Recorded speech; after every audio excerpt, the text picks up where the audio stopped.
विवेक नाम का एक लड़का जो नोएडा से बिलोंग करता था। बचपन से ही पिताजी इसके साथ नहीं थे। इसकी माँ दूसरों के घरों में खाना बनाकर अपनी ज़रूरतों को पूरा करती थी। पिताजी का सपोर्ट ना होने की वजह से इसके चाचा जी पिताजी के समान इनकी सारी जिम्मेदारियों को उठाए हुए थे। विवेक को एक अच्छे स्कूल में पढ़ाना लिखाना ये सब इसके चाचा जी कर रहे थे, क्योंकि इन्हें भरोसा था कि विवेक अपनी लाइफ में बहुत आगे जाएगा। इसके चाचा जी सब्जी की दुकान और चाय की दुकान नोएडा में ही खोल कर रखे थे।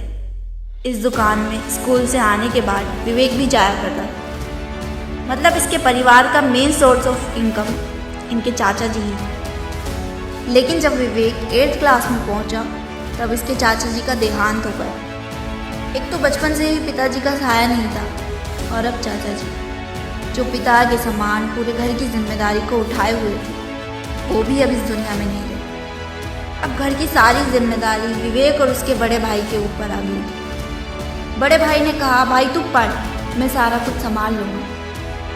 विवेक सारा दिन स्कूल में रहता है और उसके बड़े भाई सब्जी की दुकान पर। शाम को स्कूल से आते ही विवेक चाय का दुकान खोलता और रात को 8 बजे दोनों भाई घर आते। के बाद भी खाना पीना खाकर फ्रेश होकर 10 बजे रात से पढ़ाई करने बैठता और 2 से 3 बजे तक पढ़ाई करता था। मार्केट में चाय का दुकान अधिक होने के कारण उसे इतना प्रॉफिट नहीं हो पा रहा था जिससे कि घर परिवार चल सके। फिर इसने 9th क्लास में ही एक समोसे का दुकान लगाया और बहुत मुश्किल से 500 से 600 रुपये कमाने लगा। जैसे जैसे करके इसने 10th पास किया और 11th में एडमिशन लिया। रात के 8 बजे तक दुकान पर रहना और रात के 10 बजे से लेकर 2-3 बजे तक पढ़ाई करना। कभी कभी तो रात में बहुत रोता था।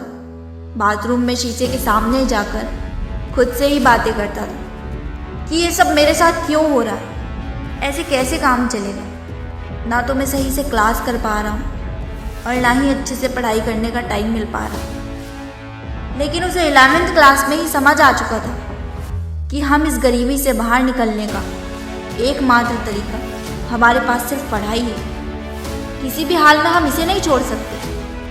और मैं आपको बता दूं कि इसके पास पढ़ाई करने के लिए खुद का एक मोबाइल फ़ोन भी नहीं था। एक इंटरव्यू में इनकी माँ बताती है कि जहाँ मैं खाना बनाने जाती थी वहाँ मुझे एक सेकेंड हैंड फ़ोन गिफ्ट किया गया था। मेरा बेटा उसी फ़ोन से ऑनलाइन क्लासेस देखता था। कुछ क्लासेस समोसे बेचते समय और बाकी क्लासेस रात में देखता था। ऐसे ही करके इसने 12th में फर्स्ट से पास किया और अच्छे अंक प्राप्त किए। और जो सम्मानित राशि 2100 रुपये मिले थे, उस राशि से इसने 1700 रुपये का वायरलेस हेडफोन खरीदा ताकि समोसे बेचते समय भी, खाली समय में भी अच्छे से अच्छे लेक्चर देख सके। 12th के बाद इसने 1 साल का ड्रॉप लेकर नीट 2024 का प्रिपरेशन PW के यकीन बैच से शुरू किया। इतनी टफ सिचुएशन, इतने टफ कंपटीशन में भी नीट जैसे एग्ज़ाम की तैयारी करना पॉसिबल भी हो सकता है, ये विवेक कुमार ने साबित कर दिखाया।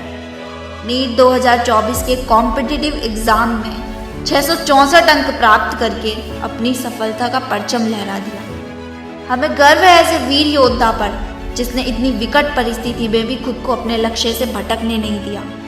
लोगों के पास सारे सुख सुविधा होने के बावजूद भी बहाने बनाते फिरता है कि मेरे पास ये नहीं है, वो नहीं है। इसके पास तो ऐसा कुछ भी नहीं था भाई।